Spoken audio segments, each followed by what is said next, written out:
All right, well, good morning, everybody. Thank y'all for being with us this morning. We got Director Stallings with GEMA with us, General Wilson, Georgia National Guard, Commissioner McMurry, Georgia Department of Transportation, and Lieutenant Colonel Kendrick Lowe with the Georgia State Patrol.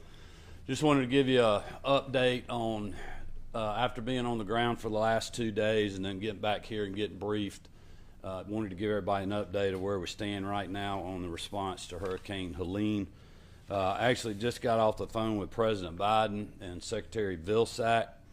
As you know, they're coming into the state today. I thanked them for visiting and also thank them for adding, or thank the President for adding the additional counties to the disaster declaration. I did tell him that I felt certain he would hear on the road that there's still a lot of other counties out there that are expressing frustration that they haven't been added to that list yet. So he's aware of that situation on the ground, and Director Stallings and the team continues to work with FEMA in regards to that. Spoke directly to Secretary Vilsack about just the devastation that we've seen with crops in Georgia, with our pecan trees, with a lot of other things that's happening on the ground with our farms, poultry houses laying on the ground, and other things. So. As you all know, the ag economy was not good before the storm, and it's worse now.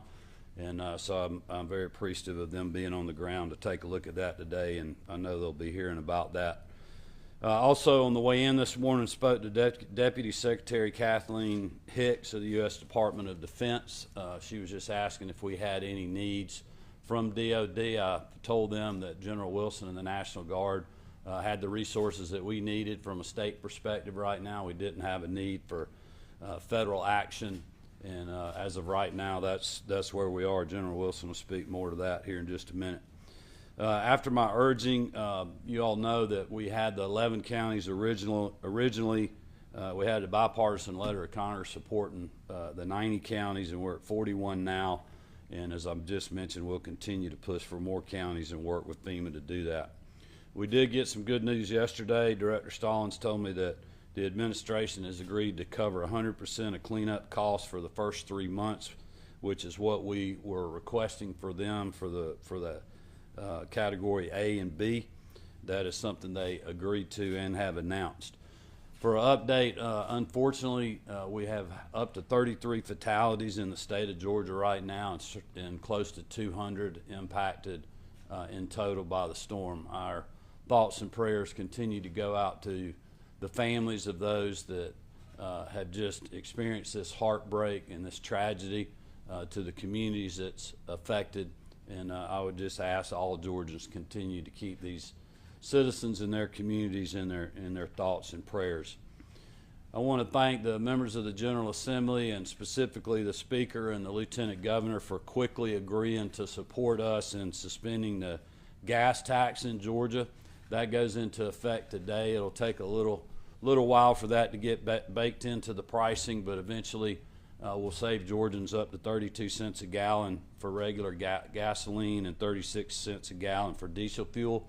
A lot of people in rural communities that we talked to yesterday are spending a lot on fuel right now, responding to the storm, running generators to get their wells going, to power their homes, to power nursing home facilities and other things. And so we feel like this will economically help people a little bit, and I want to thank the General Assembly for doing that. We also work with the Department of Revenue and appreciate them waiving the penalties for using dyed diesel fuel. We started getting reports when we were on the ground about there's plenty of fuel out there. The problem is getting the fuel out of the tanks into vehicles or into storage containers because of the power situation. So we've allowed individuals to use off-road diesel on road. So people have farm supplies and other things, they can use that in any vehicle they got. We would encourage them to do that, and we'll keep people posted when we end that waiver. But currently in the state of emergency, we're going to allow people to do that. You'll hear from General Wilson, as I mentioned earlier. We're now at almost 2,000 Georgia National Guard citizen soldiers working across our state. They're doing an incredible job. Marty and I had the opportunity to visit with a lot of them when we were on the road the last couple of days. They are working very hard loading water into trucks, chainsaw cut teams clearing roads, clearing lines for power companies, distributing meals, getting pods set up, just incredible work. But we're at almost 2,000 strong now. Power update, roughly 270,000 meters are still out or customers. That's down from a peak of about 1.3 million. Georgia Power has roughly 200,000 still without power. They've restored power to over 1.14 million customers, which is about 85%. I've been told they feel like later today or tomorrow they'll be at 90% of people back online. Just to put this in perspective, I know there's a lot of people that are frustrated out there, and I can certainly appreciate that, and Marty and I felt that when we were on the road yesterday, but also told them this is unprecedented that we're dealing with. Previously, the worst storm Georgia Power had ever dealt with, they had 1,700 poles that needed to be replaced. Currently, there are over 8,000 that have to be replaced. So this is just a significantly larger power outage storm that we've ever dealt with in the history of our state. They have more than 21,000 spans of wire down on the ground, which equals about 1,000 miles of wire that they have to get back up or either replace. Over 1,500 transformers were damaged. They had over 3,200 trees on power lines that they're having to clear. Some of those are over swamps, and they're having to actually use helicopters to remove trees from transmission lines, which is just incredibly dangerous and incredibly talented people that are doing that work. They now have over 20,000 personnel working to get power back on. Our EMCs, 162,000 outages primarily in south central, southeast, and east Georgia. That is down from a peak of 435,000 outages affecting 1.25 million customers. They had 26 substations and approximately 20 high voltage transmission lines out of service from peak damage. 80% of transmission is now restored. Several of the EMCs are literally having to completely rebuild the network. The damage was so bad. They have more than doubled their workforce, but I would tell you, their customers are mainly in rural Georgia. It's a long way distance-wise between metering points, and it just takes a lot of time to get those poles and to get that network built back up. But we're appreciative of everything that they're doing, and I know they're working as hard as they can. One note of power, if people are using generators out there, unfortunately we lost 3 lives in Chatham County to carbon monoxide poisoning from a generator. So just make sure, and I appreciate the media helping us message this, to make sure that your generator is placed a safe distance from your home or your shop or wherever it is that you're staying, to make sure that we do not have any more fatalities from generator episodes and carbon or CO2 deaths. I told every county I went to yesterday in my opening remarks that no one was spared in this storm, and we've certainly seen that from the Big Bend area of Florida all the way through our state, through South Carolina, North Carolina, parts of Alabama, and Tennessee. And the stories that we heard and the things that we now know just really hits home for these communities and the families. One of the first lives lost was a first responder, Leon Davis, the Blackshear Fire Deputy Assistant Chief, when a tree fell on his truck while responding to a call. Trying to help those in need, he lost his own life. A 27-year-old mother in Thompson, Georgia, McDuffie County, and her 1-month-old twin boys were crushed by a falling tree when it hit their home. In Washington County, where Marty and I both were yesterday, a 7-year-old boy and a 4-year-old girl died when a tree fell on their home, trapped them inside that burning house. Marty and I had the opportunity to speak to both sets of first responders that had to respond to those calls. You can imagine the toll it's taken on them, on their colleagues, and on that local community. So again, I would ask all Georgians to keep these individuals and those families in your thoughts and prayers. and also is a reminder for us to watch out for each other from a mental health perspective.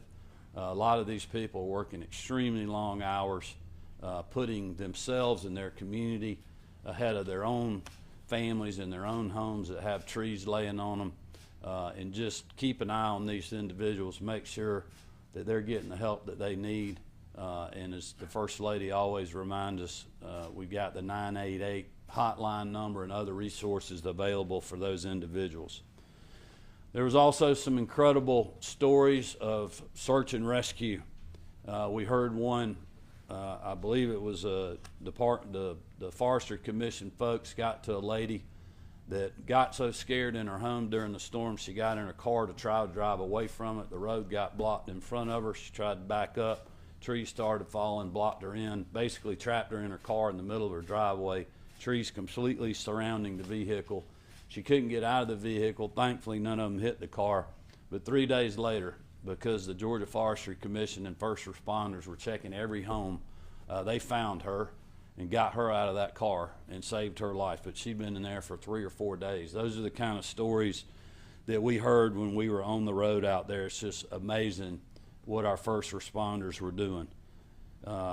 There was an older lady that same type story. She was trapped in her home for several days, and we finally, or the local first responders finally got to her, literally saved her life as she was starting to run out of food or water. And then every community we went to, you just have everyday heroes that are stepping up, like the sheriff and his family in Glasscock County, the school superintendent there. They lost power to their school. Their food supply was going to go to waste. They took everything out of their freezers, got it to the sheriff, and they were literally cooking hot meals for people in their local community. We were in Johnson County and visited with a small church in Kite, Georgia, a new church, divine intervention in some ways. This little old church has been feeding 400 to 600 people a day, and 2 months ago I don't think the church even existed. But to hear the people that are telling those stories and doing that good work reminds you of what a resilient state that we live in and just what good people we have. And it's so heartwarming to see people coming together in times like this and in a time of need. We also had a pastor in Sandersville that prayed for us in the parking lot. And probably one of the best pictures I've seen of this whole storm episode was in Valdosta on Saturday, when we were doing our press conference, and First Lady Marty Kemp was standing right beside me with a big white T-shirt that had big red letters on it that said "Pray," and somebody had given that to her in a previous storm at the State Operations Center over at GEMA, and that really said it all about really how this response started. And we'll continue to pray for everybody that's working so hard out there. We also had the opportunity at the end of the day on Tuesday night, when we ate dinner at a little Mexican restaurant in Dublin, we saw a bunch of first responders. There weren't any of them that were anywhere close to living in our state. They were from New Jersey, Indiana, and other parts of the country that were down here helping us. Just great individuals, just doing what they do, and we certainly thank them for that. The next morning, we were at the Georgia Power Base Camp. We got there right at 6:30 a.m. There's 500 and something trucks there, over 1,000 people. Most of them had already eaten breakfast before we got there and were starting to crank their trucks up. And then later that night, we're driving back and we're seeing people out there working 8 o'clock at night, the same people that started at 7 o'clock that morning. So they are doing everything in their power to get power back on, and we just shook a lot of hands and thanked them for what they were doing. So we've certainly seen resilience on full display in our state, and you'll hear from others here shortly. But I did, in closing, just want to give a quick Biolab update. EPD is in the State Operations Center with Director Stallings and the rest of the team. They continue to monitor and receive updates from local, state, and federal partners responding to the incident. The Department of Public Health is in coordination with GEMA and the Environmental Protection Agency, and we'll continue to monitor air quality levels as weather patterns change throughout the Atlanta metro area. As a haze shifts toward the city, I know Mayor Dickens has urged residents to stay cautious, take precautions, and limit their outdoor activity till noon today. I would just encourage people to stay paying attention to their local media outlets and to any notices that GEMA, Public Health, or the EPA, or local elected officials like Mayor Dickens and the folks in Rockdale County continue to put out. Residents in Rockdale County and the surrounding areas should continue to listen for any updates from the EPA and local guidance. With that, let's hear from the rest of the team, and then we'll be glad to take some questions when we get finished. Thank you. General Wilson. Yes, sir. Thanks. Hey, well, good morning. As the governor said, the Georgia National Guard has almost 2,000 soldiers, airmen, and volunteers from our state defense force assisting over 30 counties across the state today. Some of the missions that we've supported and that we're going to continue to support so far are providing debris clearance teams in an effort to assist the power companies with just getting back into some of the affected areas so that they can get the power back onto our communities. We're transporting critical supplies, and we're doing this daily. Critical supplies across the state: water, generators, food. We're doing it by ground and air. I mean, today we're going to be using C-130s to pick up food and water from other states and bring in to Georgia. And then once we get the commodities out into the affected area, into the affected counties, we're using our soldiers and airmen to then further distribute, further push those supplies out to those that need it most. We place liaison teams in all of our counties, and we're doing that at the emergency management centers, and we're doing that just so that we can help coordinate the response efforts, help get things that are much needed a whole lot faster into the affected area. We're also keeping, like the governor said, we're keeping our eye on our neighboring states as well, just in the event that there's additional capacity or capability that's required. And then I'm working closely with Director Stallings, and we're making continual assessments to determine just how to best support those in need and alleviate any additional suffering as we move forward. Lastly, I too want to thank the entire team. I mean, our communities, our citizens in the communities are certainly very resilient, as the governor stated. Our private partners, volunteers, I mean, obviously our local, our state, and our government, and our federal government all working together. Just a lot of hard work going on just across the state. This storm left a tremendous amount of devastation, but the response efforts by all involved have been phenomenal. The Georgia National Guard is not going anywhere. Our soldiers, airmen, and volunteers from our state defense force live in many of the communities affected by the storm. They live and work there. Their kids go to school there. They go to church there. So we're gonna be committed to helping get us all through this. And so happy to answer any questions that you may have about our response efforts after this, and just thank you very much.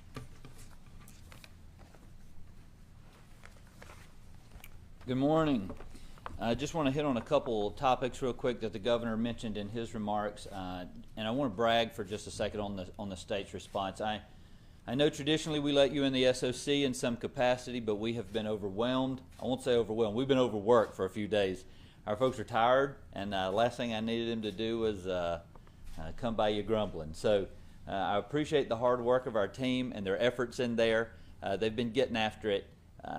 Bragging on some of the folks standing up here, Major General, he was very modest in his response. His team is out there, and they are doing a fabulous job. You should be extremely proud. As he mentioned, last night we found a capacity that we needed out of Arkansas and Louisiana, and so C-130s are en route right now to pick up additional resources to make that happen, and so we're so appreciative. He did mention a couple other cool resources. We've used Chinooks. We've used every capability, I think, that the National Guard has brought to bear to make this response. The governor was adamant that our job was to get our citizens recovered, get them the resources needed, and we have done exactly that. We went after it as hard as we can, leaning forward into the response. In that pickup today, we're going to pick up 1,824 pallets of MREs that we'll be able to give out to those locally That's the equivalent of 31 tractor-trailer loads worth of supplies that we'll be bringing into the state via air and other means just today. I want to thank some of our neighbors. As the governor mentioned, we've got a lot of response, and we've got generators and other resources that have come in from other states, New Jersey, as we've mentioned. We just said Arkansas, Louisiana. We've got an IMT team that's we just finished paperwork that's rallying in Montana that's coming down to South Georgia to help us work through the process of the response. We're appreciative of our federal partners that have been in there with us the whole time. They pre-positioned. As soon as the governor signed the state of emergency, we brought in federal resources into the SOC, and we've been working night and day to ensure the response was everything that Georgia expected it to be from our team. Couple highlights I want to hit on for this weekend, though. We've already had a significant weather event. I know we've been monitoring the Gulf. The Gulf has been, a big question mark for us. So it appears that that system is going to move primarily through Florida. But I would say those in South Georgia and extreme South Georgia could see up to an inch of rain. So we just ask with patience there. It is going to be a nuisance on response and recovery, but we're not going to stop. We're not going to quit. We're going to be there supporting those. We've brought in an additional 130,000 tarps that will be delivered today that will be sent out. I know there's a lot of folks that's been asking, where are our tarps? And we've issued well over 100,000 already. So we'll be up to close to 250,000 tarps that will be across South Georgia in the next couple days. And so with that, I'll turn it over to Commissioner McMurray. He's going to provide some updates. But I just want to thank again the state's response and the support agencies. DPS, they've had us. They've been escorting a lot of generators around the state. It's been amazing, the response that they've given, and certainly Commissioner McMurray and his team, they have absolutely been out there night and day, and all our state agencies, Georgia Forestry, DNR, you name it, DOC, DJJ, GBI, and the list goes on for the response. And so, Governor, I'm appreciative of your full endorsement of us allowing us to utilize what was needed to get the job done, sir.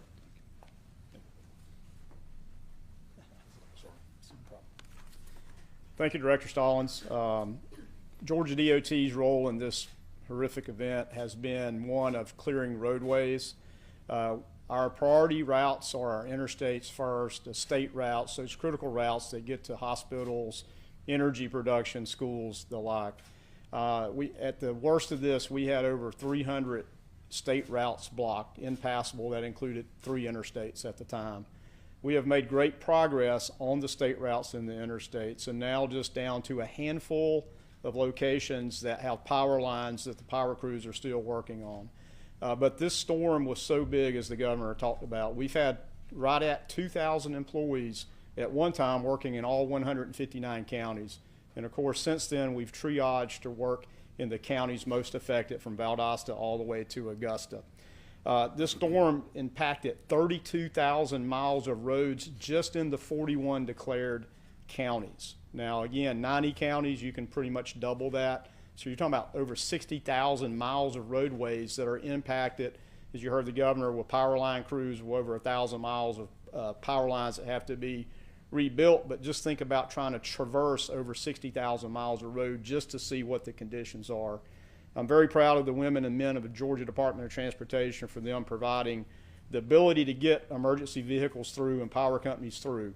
Our goals are first, to make it passable. That means that you can just get around. And today, we're down to only a handful of routes, literally about 5 to 7, that are just remain passable due to power lines.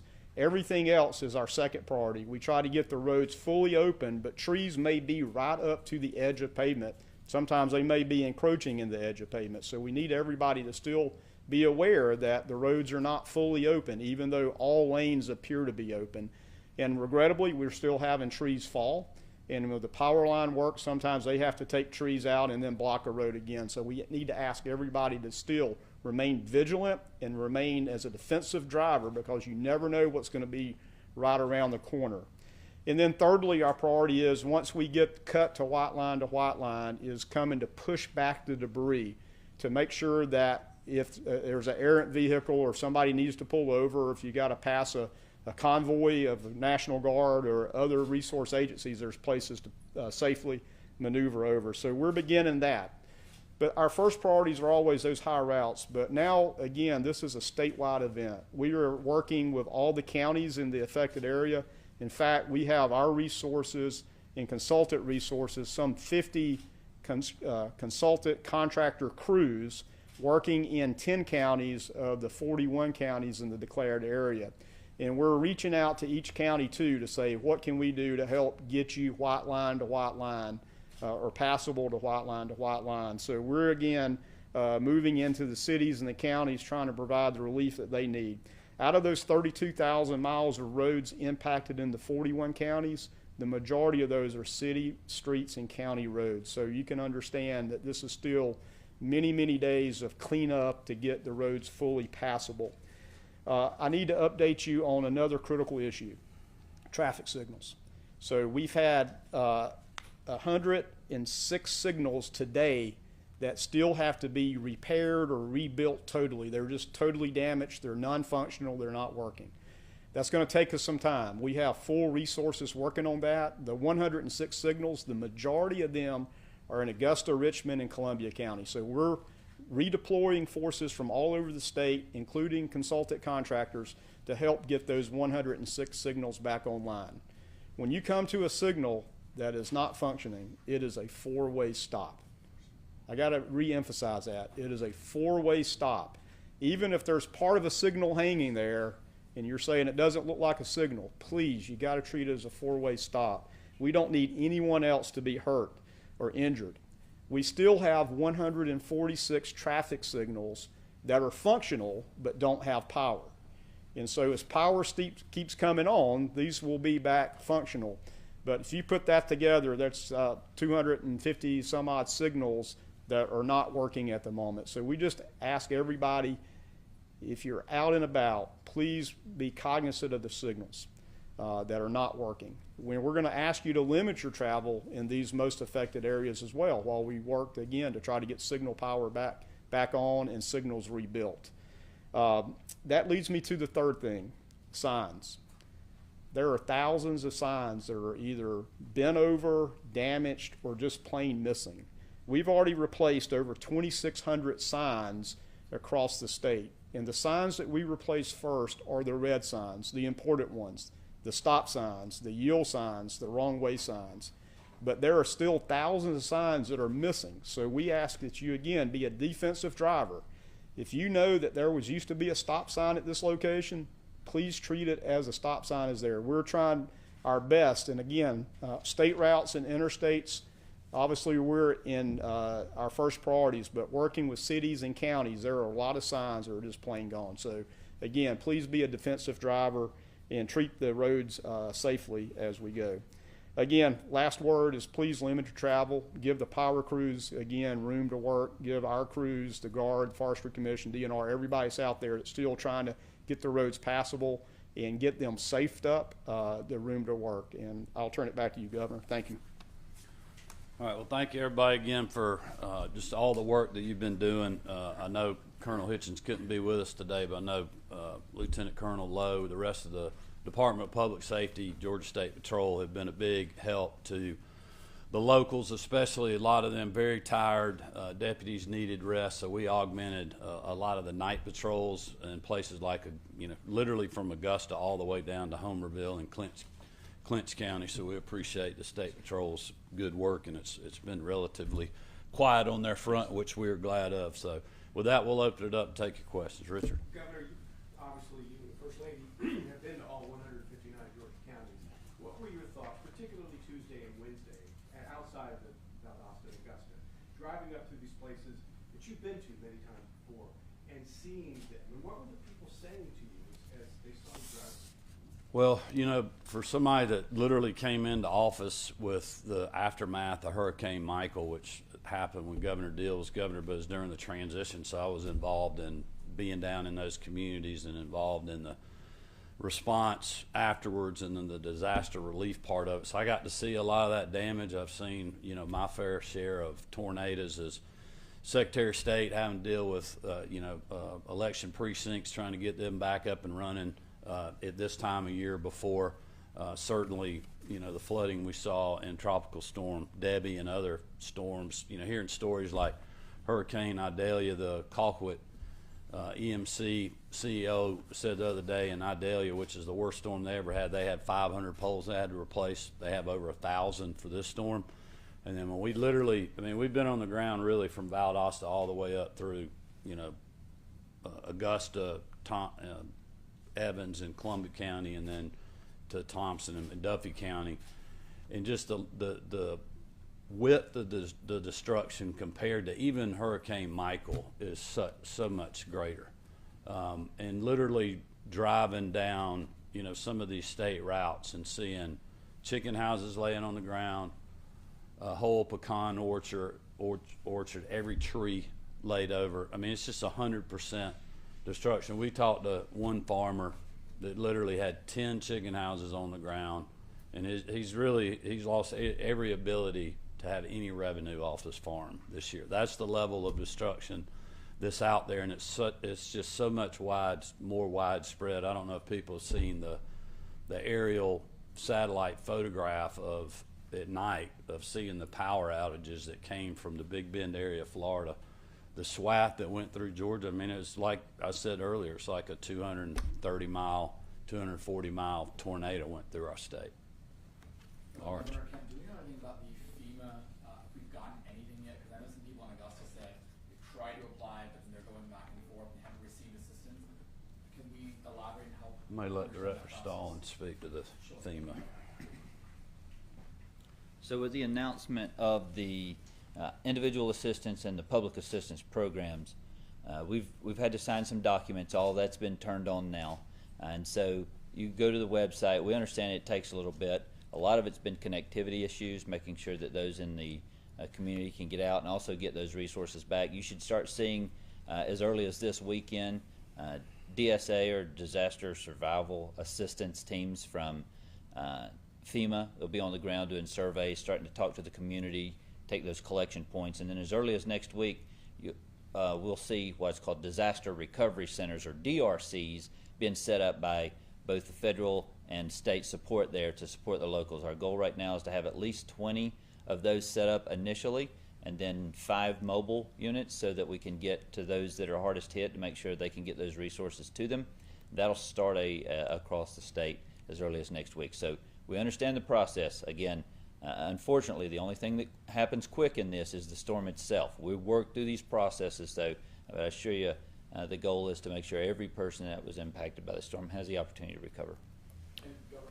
Yeah, let me add a couple other things there. Our insurance commissioner, John King, told me today he's headed to Valdosta. They're opening facilities up where people can get help with their insurance needs and insurance adjusters and other things. So yeah, them working on that. I know our Ag Commissioner Tyler Harper is on the ground reminding farmers to document, working with farm service agencies and the federal response. Obviously, we talked to Secretary Vilsack about that earlier today. And then also, I think a good resource for communities like that is the congressional offices. I know they'll be getting stood up and be able to help with constituent services on FEMA too. Is there with the power as well with Augusta?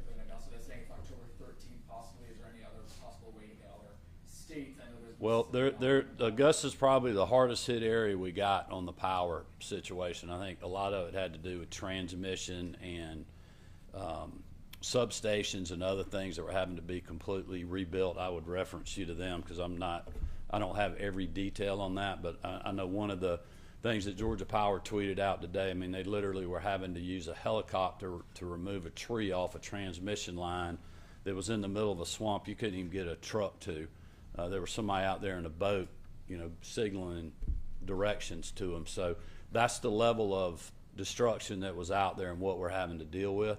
But again, I think they're making a lot of headway in the Augusta area, and hopefully you'll see that here over the next 24 to 48 hours. Governor, on the Biolab fire, that facility has had a history of repeated violation. This is not even the first fire that's happened at the Biolab facility. Do you intend on looking at enforcement action by EPD, having EPD Well, present anything to you on? Yeah, I would just refer you to EPD or EPA on any enforcement actions. I mean, they have the leverage to do that. If there are violations, that's what they do every day. They don't need direction from me on that. I tell them to do their job, and that's what they do. I mean, our immediate posture is we're trying to help coordinate the response to the incident.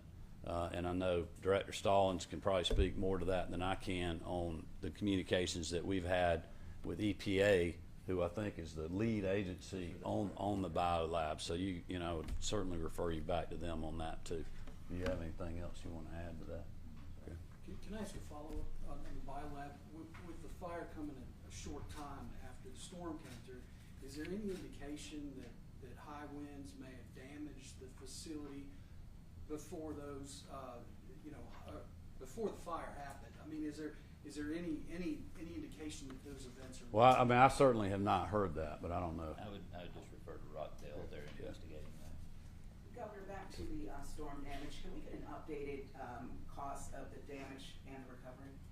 Well, it's not near what it's going to be, but I'll let Director Stallings give you the latest number, but it's going to grow substantially. Yeah, as of this morning, we've received information, just preliminary results from about 50 counties so far, and we're around 417 million, and that number is expected to grow exponentially. I mean, just to put that in perspective, I talked to 2 different landowners that had lost in the double-digit millions, 10 million, over 10 million, one of them over $20 million worth of timber that's laying on the ground.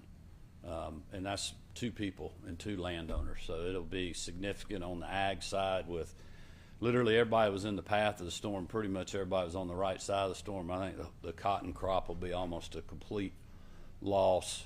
A lot of the pecan crop will be a complete loss, or at least a complete loss for the affected counties there. So it's going to be significant, not to mention the structures that have been damaged, the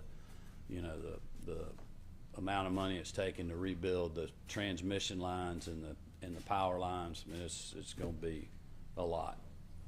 Governor, we remember last time after Michael, there were some bureaucratic snafus that prevented farmers and growers from getting the federal help that they needed.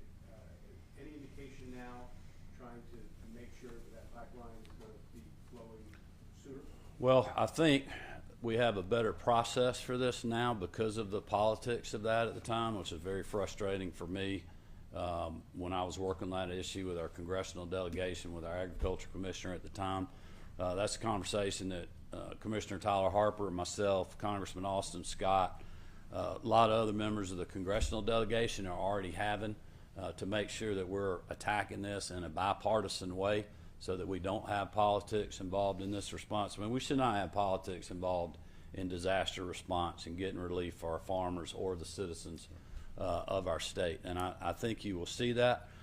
Our hope is that if there's a supplemental done, which I think they probably would be for the ag side of this, that money is block granted to the states like it was last time, which allows us to really cut out a lot of the red tape and the bureaucracy and get the relief directly to the producers that need it. That worked very well once we finally did get this done with Hurricane Michael, and so that's our hope, and that's what we're working on. Governor, now that you've had a chance to do this tour and review so much of the state's response, have you learned any lessons or any takeaways, anything you think might do differently next time?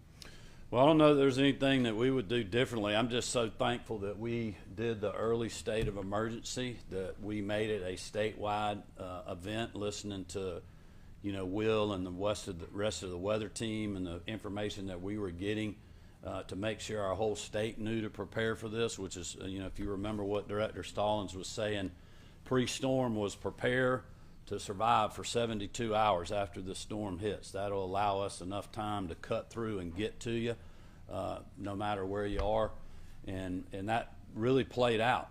We had individuals that were prepared for that, and we also know that there were some individuals that weren't prepared for that, so that's a good lesson really for all of us as citizens to make sure you have enough food, enough water to survive that additional 72 hours in a storm like this.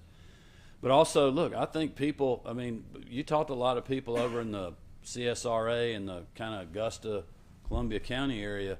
I mean, they were not thinking this storm was going to hit them. and you know, I think a lot of people got blindsided. So it's a good lesson for all of us. But I'm just thankful that we have an experienced team. We got ready early. We had all the resources available. The emergency, you know, the state of emergency that we did allowed Director Stallings to really pull every resource into the State Operations Center, our private sector partners like the Red Cross and federal partners like FEMA, so that we were ready when the storm hit, and we were responding literally as soon as it was safe to do so afterwards.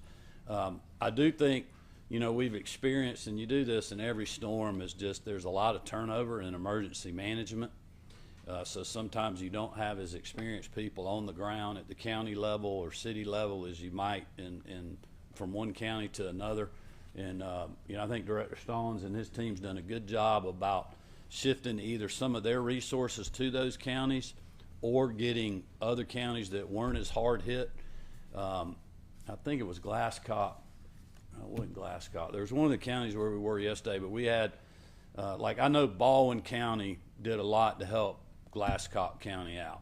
And we had, I think one of the Baldwin County folks went to maybe Washington County or one of the other smaller counties. Their EMA guy went over there to help because their county wasn't hit as much. So we had a lot of that going on, too, in our state. And I think as we, you know, kind of do a post-mortem on the storm, there'll be those kind of things that we'll look at to just see, not that we would have done a whole lot different, but just how could we be maybe more efficient or provide the locals more resources when they're seeing turnover at that level. But I'm sure we'll continue to learn.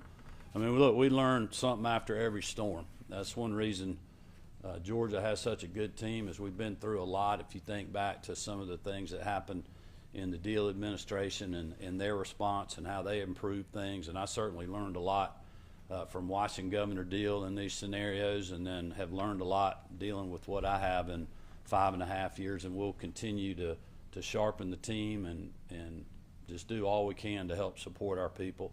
But also, you know, we've made, despite what we have to do for ourselves, there are resources that we have that we're not using, and we're certainly offering those to people that need them. And so we want to be good neighbors, like a lot of people are being good neighbors to us. All right, thank you, everybody. We're going to